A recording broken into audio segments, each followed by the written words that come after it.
Ladies and gentlemen, welcome to The Right Time, presented by Wave Sports and Entertainment, also presented by Prize Picks.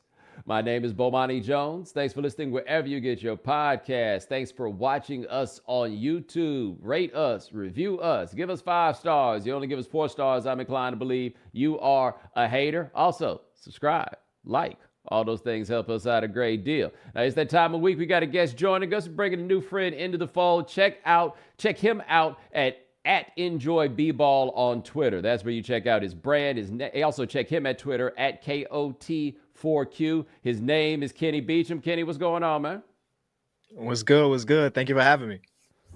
Dude, man, I appreciate having you on. And I'm going to tell people why we having Kenny on. We're going to talk a lot about the NBA while we got him is, we're new to this thing here with the YouTubes, trying to make it happen. And I'd seen you with Stephen A. and seen you in a few places, but I didn't really know what was going on. And so I checked you out, and the first thing I saw was that you're really emphasizing the idea of enjoying basketball. And that's kind of a thing that's really been hitting me a lot, really, is about how much we do with sports and basketball in particular. Like, how much of a good time are we actually having here? Like, I love the idea that you are really prioritizing enjoying watching this as opposed to us just arguing about it all the time.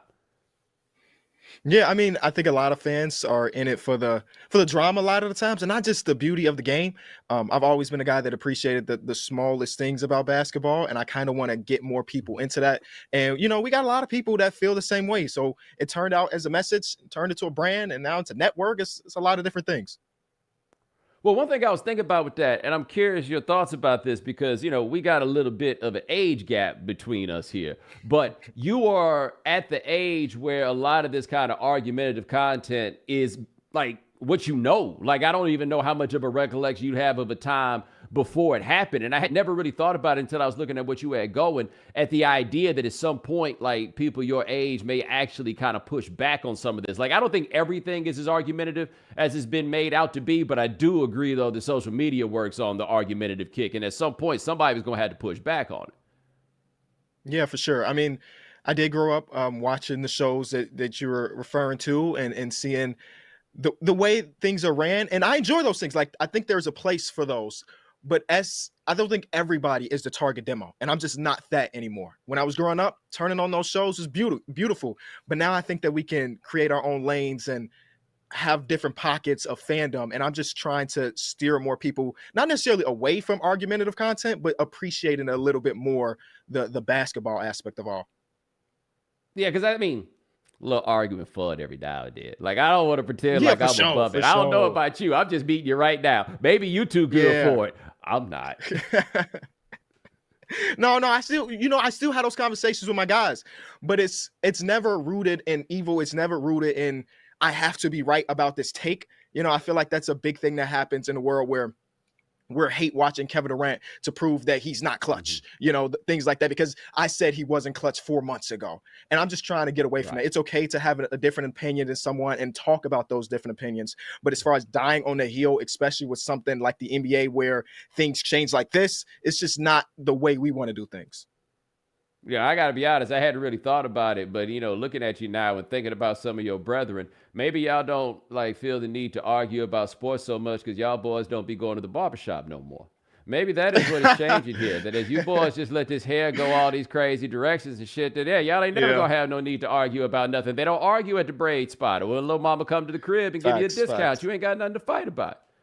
Facts. That's funny because my pops used to own a bunch of different barbershops back in the day. And I think that's where a lot of my love for sports comes from. But yeah, nowadays, she comes to the crib. She comes to the crib, get the hair done, and that's pretty much it. She even lined it up herself. I ain't been to a barbershop in a long time.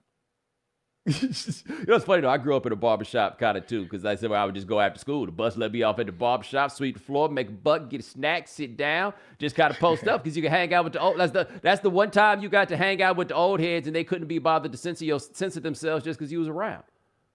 Yeah. It's kind of crazy because I do remember even younger LeBron conversations with MJ, and being here in Chicago, it was always the one guy that was fully LeBron, and then everybody else in the shop is on his butt about MJ and stuff. So I do miss it quite a bit, But then again, I don't, because this is the world we work in now. So when people find out that this is what I do, that's all they want to do. When in reality, Oh, I'm you not ready? thinking Oh, you've gotten to basketball. that point. You've gotten there where Yeah, all of us get to, yeah. where you're like, nah, I don't want to go to no sports bar to watch the game. I don't want to go no, like you are now, like, they put a quarter in you and then you're supposed to dance. Yeah, yeah.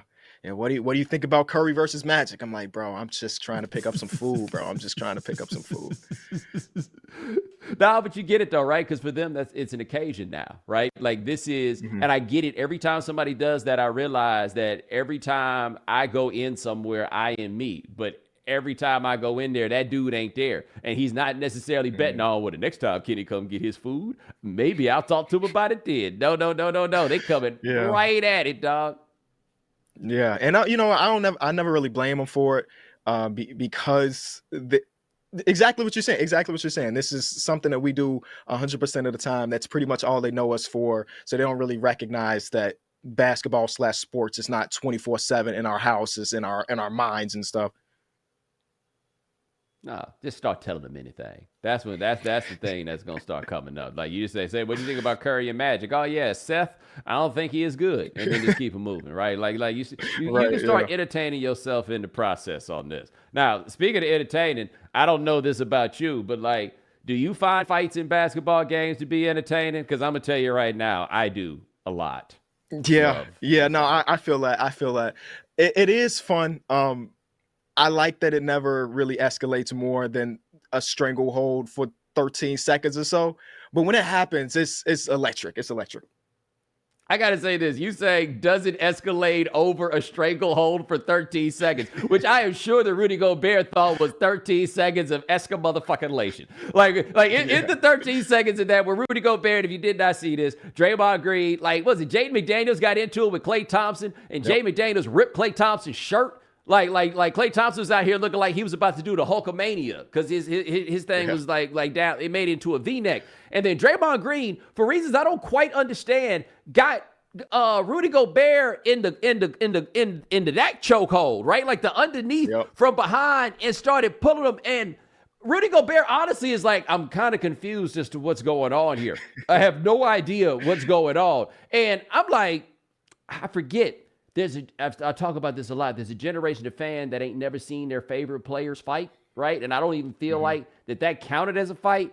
But you tell me if I'm tripping here, because I realize that people think I have a personal issue with a certain player. I don't think I do. But I just want to ask you right fast. Shouldn't we have learned right then and there if Karl Towns could fight? Because I feel like Karl Towns was just watching his man get choked out, and just he didn't have any tools. The Ant-Man didn't cover himself in glory neither, just to be clear. Yep. He seems to be back there unsure of what to do. But Karl, you right there. He's right there. Even Ant and Draymond were yapping last game, so that was a perfect opportunity to kind of turn it into something. But we saw Karl Anthony Towns tap out against Ben Simmons a few years ago. I think after this did. one, we kind of understand who's about the action and who's not. And Cat's just not that guy, which is fine. He's one hell of a 3-point shooter, but he just don't get him no gloves. That's all we know. See, this is where you and I disagree, because you say that's not who he is, and that's fine, and it is not. It is not. I cannot resign myself to a man that size being like, cool, I'm gonna just be over here shooting threes. I'll give him this though. He didn't take it off of Embiid that time. Like, Ben Simmons made him tap out, but he had decided something. There's a lot of cats, and I think we all there. You let a whole lot slide, but not off that one. Not off that guy. Yeah. Joel had been trolling. Joel don't troll him with the memes no more. He don't do that after Karl had to come back and fight him. I just wish somebody came to the defense of Rudy, because it was hell for 13 seconds and nobody was really there. I mean, he was trying to back up his boy and nobody backed him up, and the whole Warriors team was there for Draymond. So it's like, I don't know how you look at your teammates the same way. And there's no dignified way to push somebody back when they got you in a chokehold. Like, there's no way to deal with that while looking like any sort of warrior.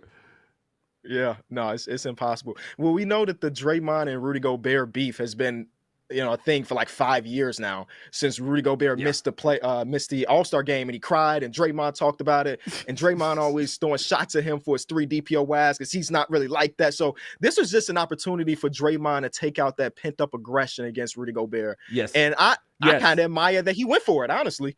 You don't get a lot of opportunities like this where you can have the entire Warriors fan base is telling the world that Draymond did no wrong. And I mean, that's the thing with Draymond, I guess, in Warriors fandom, that he could never do wrong in their eyes. This man, Rudy, has fear. Karl Anthony Towns is not doing anything. It's the worst. No, Draymond's their new Barry Bonds, where like it don't matter what none of y'all think about him. He is ours. Now, I'm not saying that Draymond is the Barry Bonds of basketball. Like let's not get that twisted. But he is their guy. Like, we don't care how nobody else feels about him. And poor Rudy had to beef with the Minnesota Timberwolves last year. Like, he just seems to be a dude that walk into every room and he's like, I always got to ask if it's okay for me to sit down.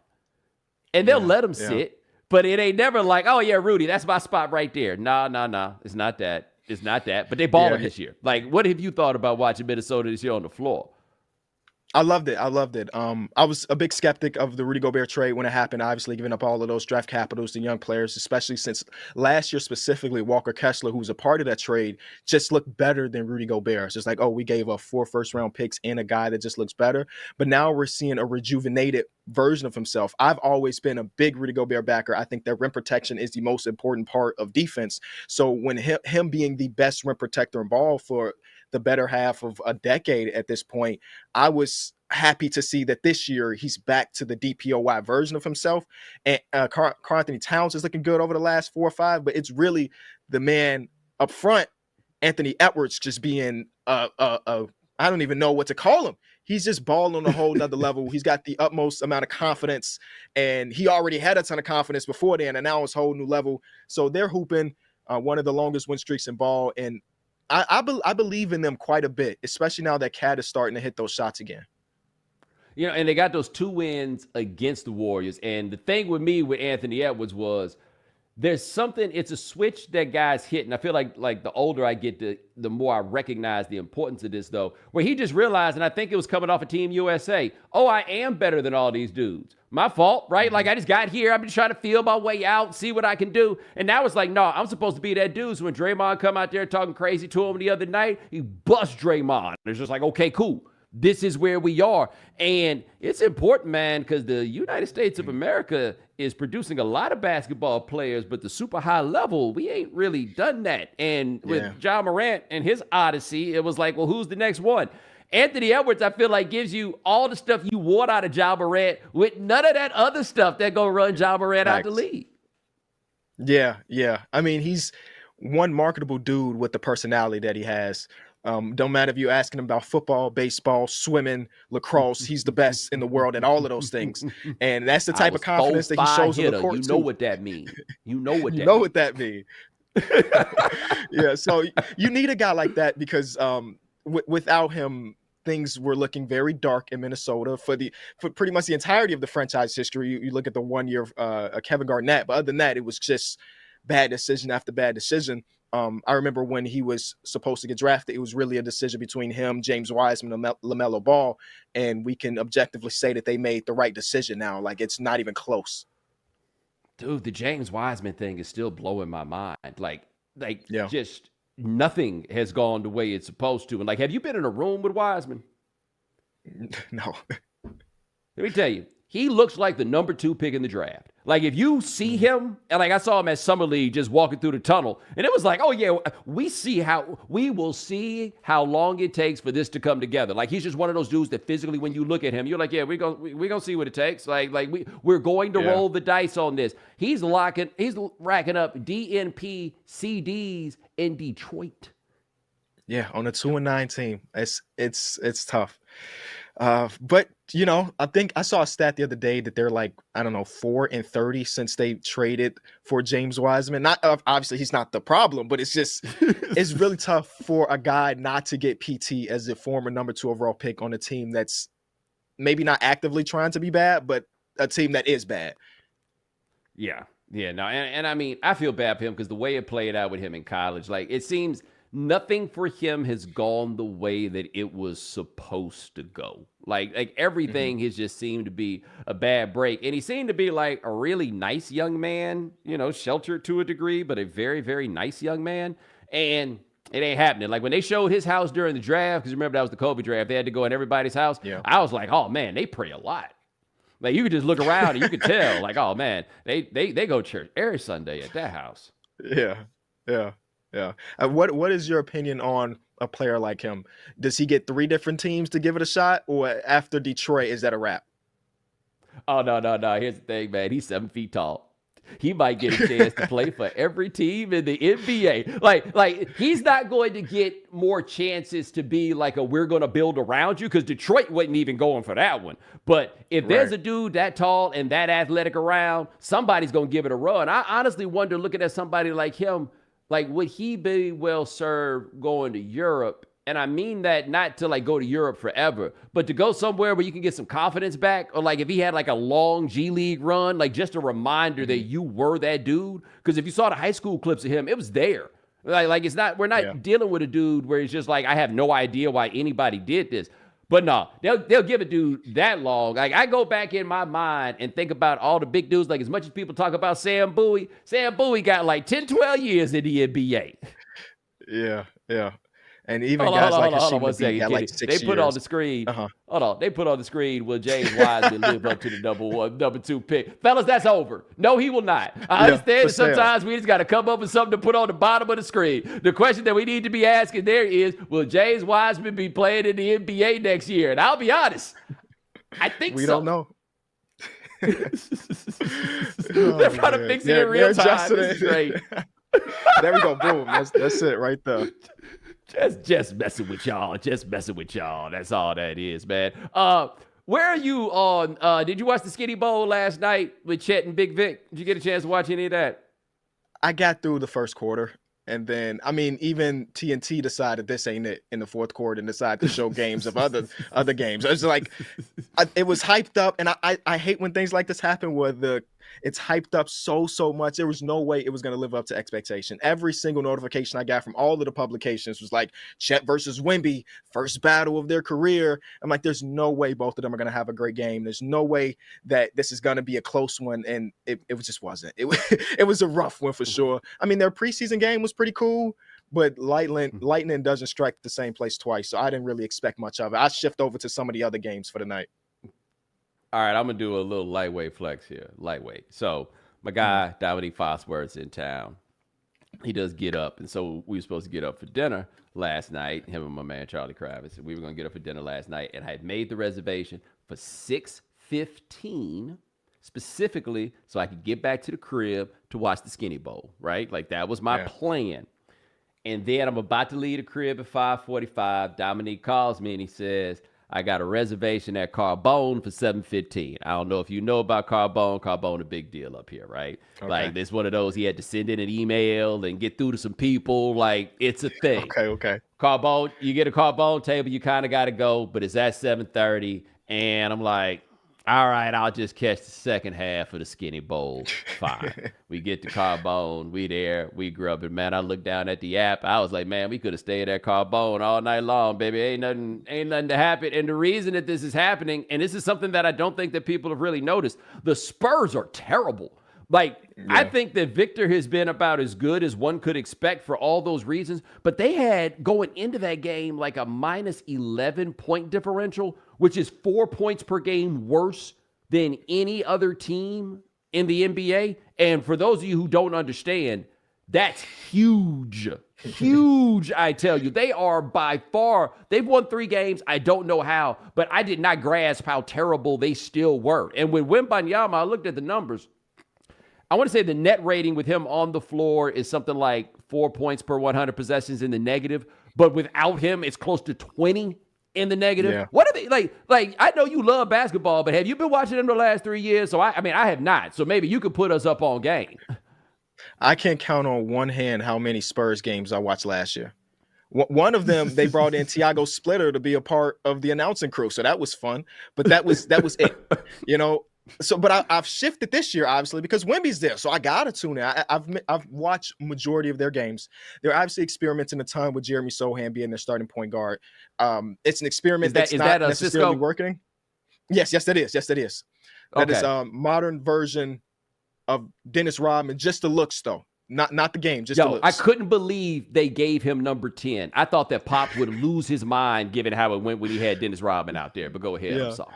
But that's how much Pop believes in him, that he's starting him at the point guard position where he doesn't really have point guard like playmaking ability and things like that. So when they bring in a guy like Trey Jones off the bench, the team looks a lot better. Like if you look at the Wemby Trey Jones minutes together, it's actually a positive.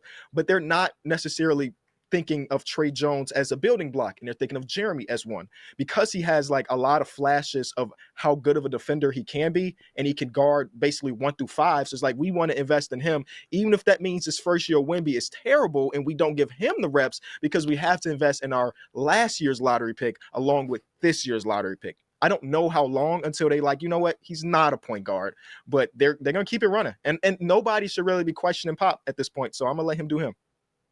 I tell you this though, I see a couple of Ricky Davises out there, and for those who don't remember, when LeBron came in the NBA, Ricky Davis was on the Cavs, and Ricky Davis said he thought they brought LeBron in to give him some help.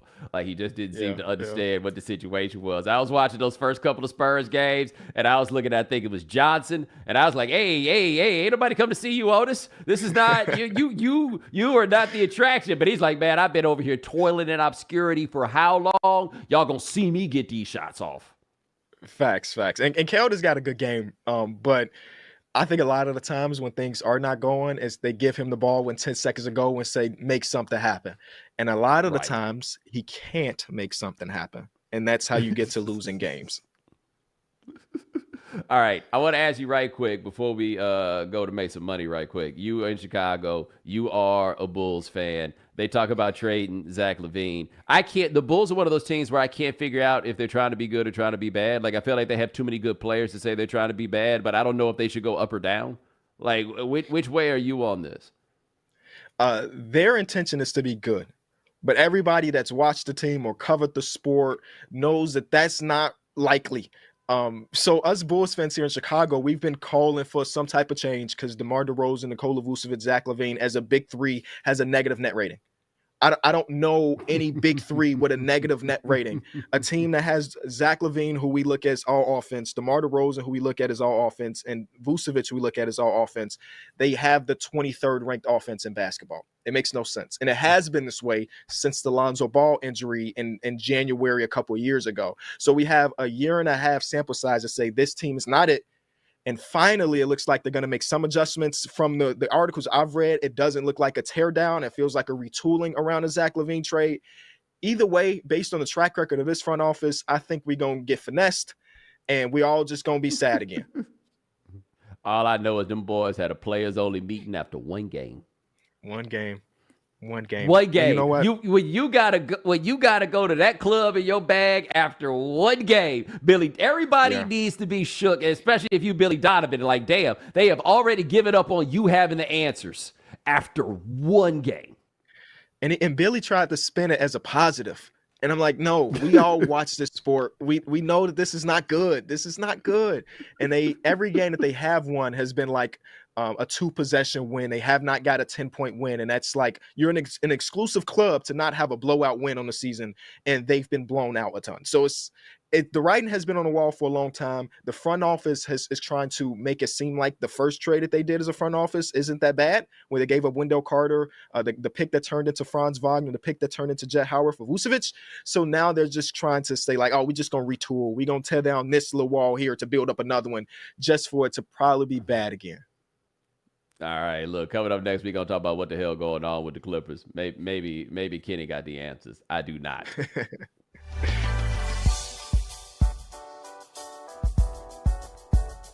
Prize Picks is the most fun you can have by winning up to 25 times your money this football season, and now you can play during basketball season too.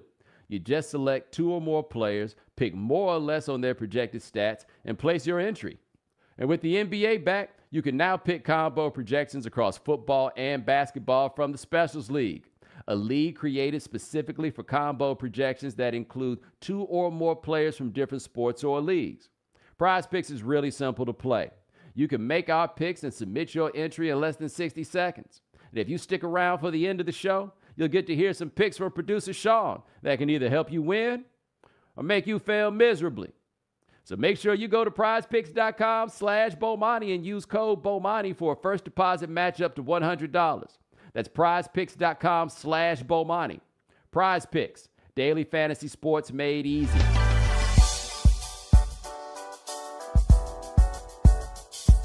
Today's video is sponsored by SeatGeek. If you're like me and love seeing your favorite artists in concert, you got to use SeatGeek. With over 28 million downloads, SeatGeek is the #1 rated ticketing app.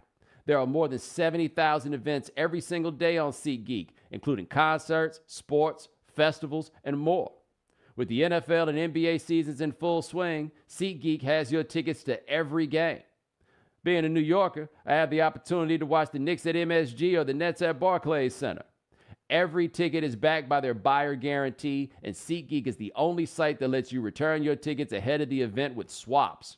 And you know I came through for you, so you use my code BOMANI for $20 off tickets at SeatGeek. That's $20 off your first purchase with promo code BOMANI. Make sure you click the link in the description to download the app.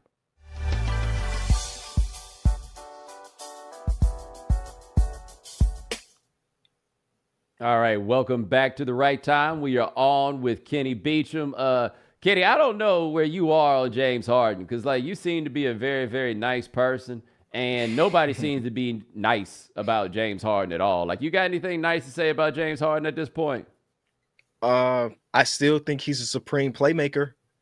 I think everything else around that, maybe not so much. But you're right. I'm normally looking at things glass half full with basketball specifically. So we talk about the Clippers and their losing streak and all. There's some cool things going on, even though they can't close out a game. So my thing with Harden right now, and they haven't won a game since he got there. And again, it's so easy just to come down on him. But right now it feels to me very similar to when Kyrie got to the Mavericks, and everything that went wrong with the Mavericks was somehow Kyrie's fault. Games they was losing, he wasn't even playing, and everything else. Yeah. They got some things to figure out. This is an interesting mix of players. Even if you go back to, say, the 2010-2011 Heat, the first year of Wade, Bosh, and LeBron, you had to figure out how all those things go together, and they try to start Russell Westbrook, James Harden, Paul George, and Kawhi Leonard at the same time, and that's hard, right? They're going to need to figure this out. I'm just trying to figure out which one of them it is that you go tell to sit down, because it's either Russ or it's James Harden, and I don't want to have to be the one to have that conversation with either one of them.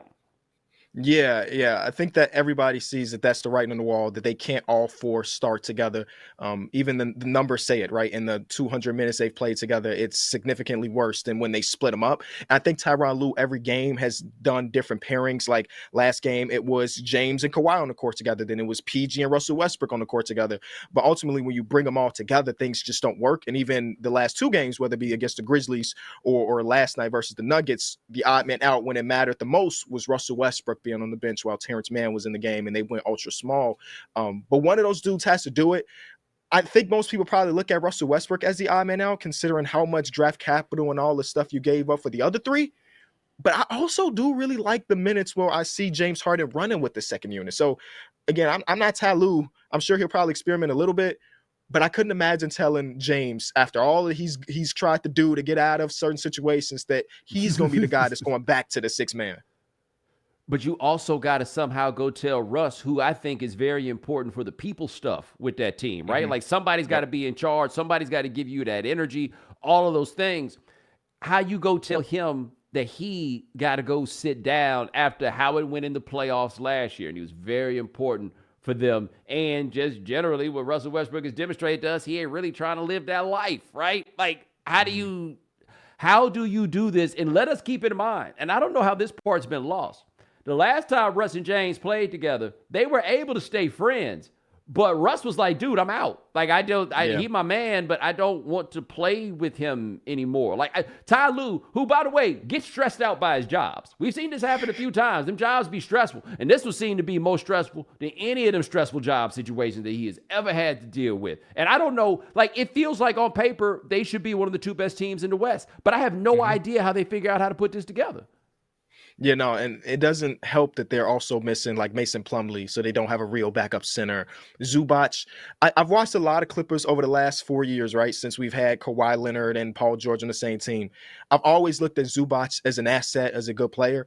Now that he has a pick and roll player, he got some of the worst hands in basketball.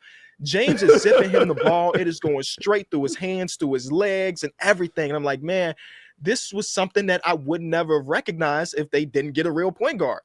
So it's not just James, right? It's not just James. He plays a big part of it, but it's not just James, because the one thing that Russell Westbrook brings that makes him worthy of starting is that he is one of the few players in that starting lineup that's willing to dive on the floor for a ball. Yesterday, we saw Kawhi Leonard get dirty. I'm like, okay, here we go.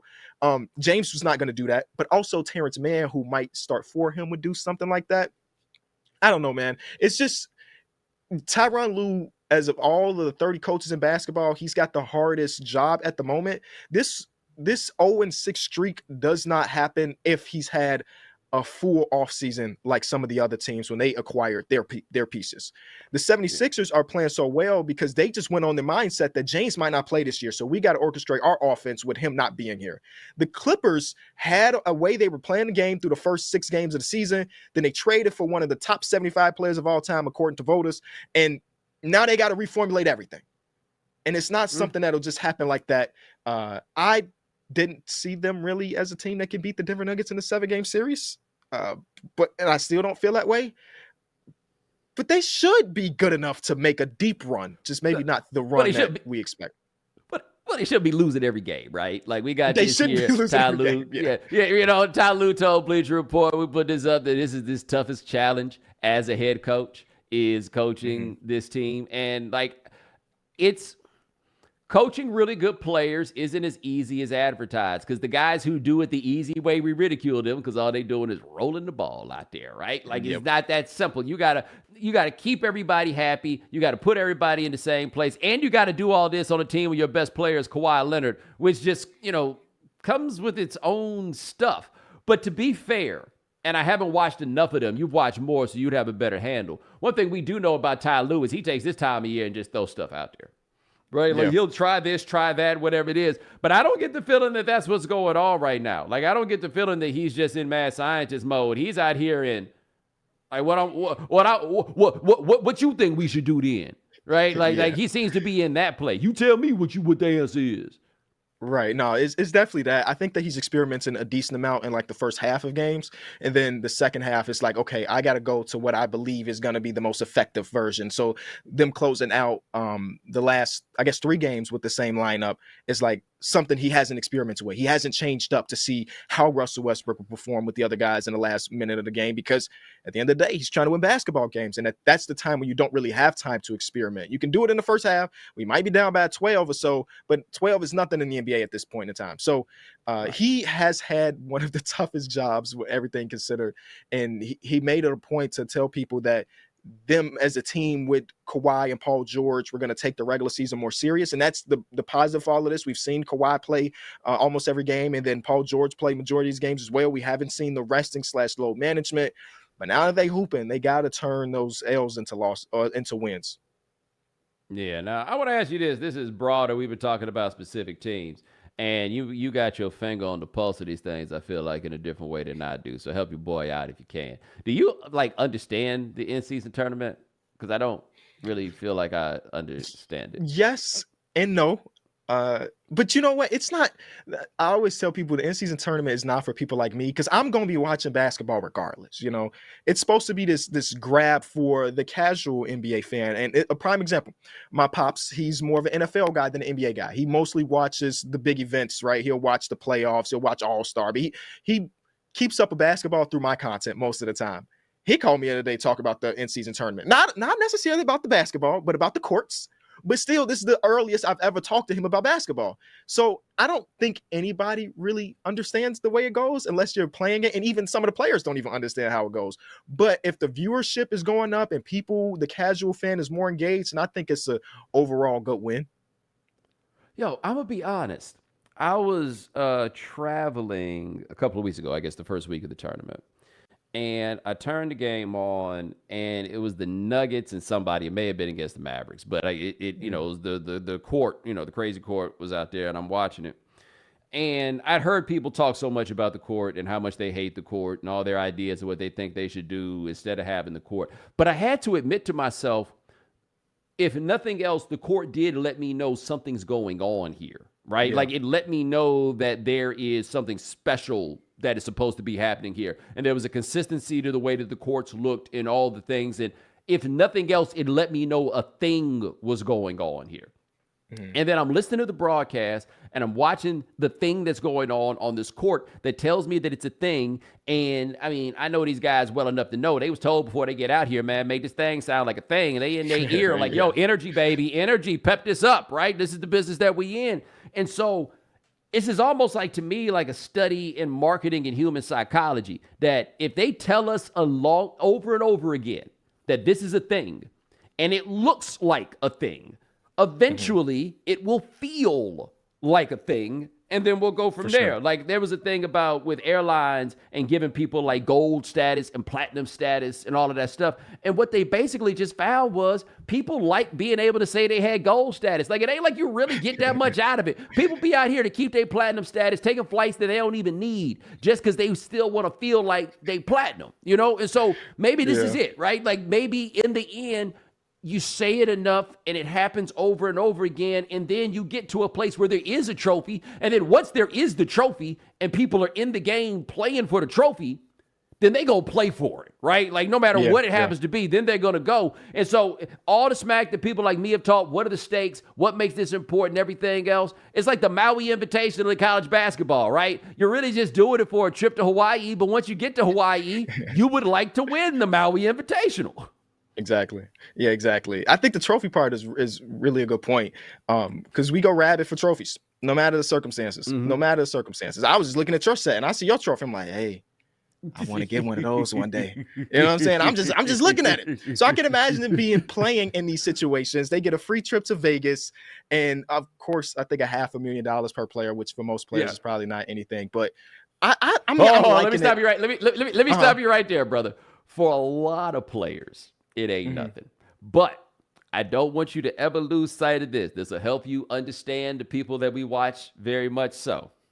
Just because you make a lot of money don't mean you got a lot of money. And you never know who could use that quick little 500 G's right now. You never know who got a little something that they got to get right. And 500 G's would hit the spot. Like they said, they did some presentation in the locker room. They were showing all these dudes what you could buy with an extra $500,000. They ain't stupid.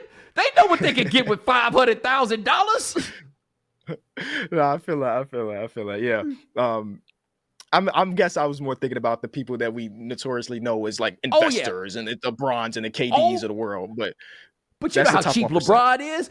LeBron ain't walking past no $500,000. Like LeBron, I don't know what it would take to get LeBron to leave his house for a $500,000 business deal, right? Yeah. You put that 500 G's or put 500 G's on the table and break out a deck of cards. You see what about to happen. They about to go. I guess they try. I mean, I don't know if they still doing the cards thing after, bang, bang, bang, bang with the Wizards that one time. But you put 500 G's down on the table and say we play and go fish.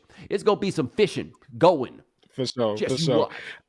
I think it's interesting because I think part of the in-season tournament has to do with like point differential and things like that. And I was watching very closely last night to the blowouts specifically to see if coaches are going to keep their guys in. Because again, if you have a same record as somebody, your point differential matters more than anything. Or will we have the situation where, the unspoken rule, you don't score on the last possession if the game is out of reach? Everybody was respectful. So maybe these players don't really, or these coaches don't really recognize what's at stake, because I would have kept my starters in. I would have told my guys to go keep scoring because it might matter. You never know. It might matter. Well, let me ask this. Is the coaches getting the extra 500 G's? Because I feel like that might affect some of this strategy. Like, you like the players, I don't know about this. Some of these coaches, 500 G's? Yeah, no, yeah. I wonder how deep it goes. The coaching staff, the training staff. Some of these, you don't get one extra game. What's my new paycheck? Because I'm coaching 83 games instead of 82. I need some more money. That's right. That's right. Oh, yeah. No, that's real, by the way. Like, I assure you, agents have made those calls. Like, yo, so what's up on this extra day on the clock, baby? Like, you're not, he in it for the love of the game. I'm not. I'm in this for something completely different. Let me get this, buddy. I want to ask you one last thing before we get out of here, because I've been thinking about this. I may talk about this with Foxworth on Friday also, because he lives in D.C. So I always tell people I'm 43 years old, and the Washington Wizards haven't won 50 games in my life. So obviously they have not won 50 games in your life, but this unserious collection of characters that they seem to have down there could be the funniest NBA team since the last time the Wizards had an unserious collection of players, roughly 2011, when I thought they were going to make John Wall quit basketball. Right. Yeah. No, it's not a team that I'm breaking my neck to watch on a nightly basis, but I see the clips. I see the clips, and Jordan Poole and with the Golden State Warriors had a green light, because he was a part of the second when Steph Curry is not Curry. And that green light is like, he not only a green light, he can go 50 miles faster than the speed limit. He's doing whatever he really wants. And them blowing a 23-point lead in the fourth quarter to the Toronto Raptors, who haven't been able to score this season, is like the perfect way to explain their year so far. I don't know what they do about it. Yeah, that stat of them not winning 50 games is crazy, because 50 games is kind of nothing nowadays. You know what I'm saying? You're barely above 500 with 50 games in a lot of cases. So I don't know the answer, but the highlights, I would tell people at home, do not watch Wizards. Go to Twitter when things are happening, and you'll see everything you need to know. Bruh, think about it this way. Kyle Kuzma and Jordan Poole are supposed to be championship experience. Like, they supposed to be showing these cats what it takes to be a champion. And they like, I don't know what I know about being a champion. I mean, yes, I played for a champion. What I know about being a champion. Yeah, I forgot that they both had championships. That's kind of crazy. Like Jordan Poole know about winning a championship is you meet a whole different caliber of woman after that. That's the only thing he know about winning a championship. He was just on the team. And I mean, it's Wes Unseld Jr. I imagine Wes Unseld Sr. just want to jump up out the ground and just go choking people. Yeah, it's a rough watch. I feel bad for Wizards fans. But once you become a fan of something, you can't put it down. So they're just hoping that in 5 years, when the rebuild is done, that they could get their 50 wins and maybe win a playoff series or something. I don't know. It's been a while. I mean, like I say, you on this Bulls kick. At least you have seen 50 wins, right? Like you said, you're sitting on your daddy's knee for that championship, and you've been wondering what the big deal was for all them years since. Why are you looking at me like that? You looking at me? Oh, you looking at me kind of salty. You froze. Oh, okay. I was about to say, you was looking at me like you was salty. No, but I'm a realist, right? I'm a realist with my fandom. I understand that we're bad and things like that. I don't look at it extremely optimistic, so I'm never disappointed in the outcome of these things. Every game the Bulls play, I'm expecting them to lose, so when they win, I feel all right. And if they lose, my day continues the same way as it was otherwise. So I'm not tripping about the Bulls, but we are in a very similar spot, us and the Wizards, for sure. Yeah, no, I used to root for the Hawks, and then they traded Dominique Wilkins for Danny Manning, and I was like, clearly this is not the sort of operation that I need to support. Like, I got off that narcotic right then and there. So, I'm rooting for you, big dog. I hope you. Are you you don't attach yourself to a specific organization? You just out here as a okay. I'm a basketball fan. I couldn't just go jump on another one. You know what I mean? Like that didn't necessarily feel right. So now I just root for skinny people. Like when Big Vic and Chet are out there, it's tough for me. it's tough. I Right. gotta pick a bony side, and like that's a little hard. So I'm just out here for the tall and lanky. Shout out to my man John Henson. I ain't talked to him in a minute, you know what I'm saying? But he was holding it down for the squad for a very long time, man. But hey, that's Kenny Beecham. Check him out at Enjoy B-Ball on Twitter. Also, check out the Kenny Beecham podcast. You get that wherever you get your fine podcast. My man, I appreciate you coming on. Hope we can do this again. For sure. Whenever you need me, I'm here. All right, man. I appreciate it. That is Kenny Beecham. And now also our good friends at, my bad. That's all good. We still working it out. I didn't know the beat was coming. I was a little bit too excited about these prize picks. Sean got prize picks for you. Picks for prizes that you can go on Prize Picks and make happen. All right, Sean, what you got for the people today? Today, I will say sorry to all the audience members because the Monday night picks did not go through for me. Josh Allen did Don't apologize to them. They did it to themselves. All right, so we got 4 picks real quick. We got Jordan Poole, 16.5 points. I'm taking more. I'm taking more there because the green light is going to be green. Joel Embiid, 31.5 points. I'm taking more because he's playing the Celtics. That's always a really tough, high-scoring matchup. Anthony Edwards, 27.5 points against the Suns. I'm taking more there. He had a down night against the Warriors yesterday after the whole, Draymond Green, Rudy Gobert fight. And then you'll love this one. Rudy Gobert, 12.5 points. I am taking less. Yeah. Who are they playing against? Oh, they play Phoenix, right? They're playing the Suns. There's got to be less on Gobert. Yeah, one would think. One would think. All right, those are our picks from Prize Picks. And ladies and gentlemen, thanks so much for joining us here on The Right Time. We do this 3 times a week. That's Sean Yu. He handles everything behind the scenes. Thank you, sir. Also, remember, hit our voicemail line, 323-596-7767. That is 323-596-7767. Got anything you want to talk about, ask about, go ahead and join us there. Remember, follow The Right Time.